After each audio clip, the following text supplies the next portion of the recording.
How to get approved for Lightstream loan? Well, this is very easy thing to do. So first of all, you have to go to this website, which is lightstream.com. Here, you have to make an account. So you can just click on apply now.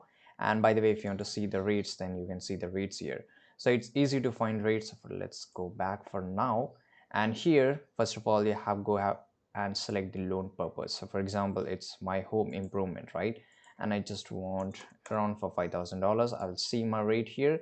So here you can see that for a 36 month, it is around $165 at 11.49 APR, right?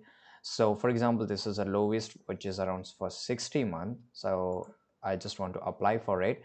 So I will just go and click on apply. So here, this is very requirements. This is the basic one.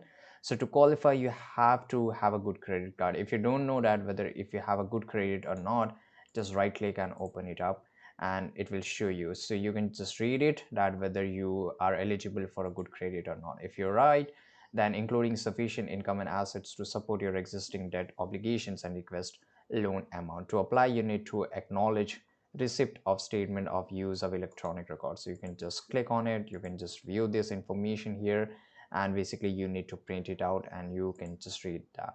So once if you are eligible, if you are have all the basic requirements, then just click on sign in. Basically you have to, for example, it's an individual application depending upon your requirement. Then here you have to fill up all this information and click on continue. Once you click on continue, they will approve your documents. Basically they will review through your documents that whether it's authentic or not. If everything is authentic, they will approve your loan amount, and automatically once it get approved, it's take around 1 week, or sometimes it's take months to get approved. Then after the verification, Lightstream may verify information provided in your application, and once verified, funds are deposited directly into your bank account. So this is how you can do it. I hope you found this video very useful.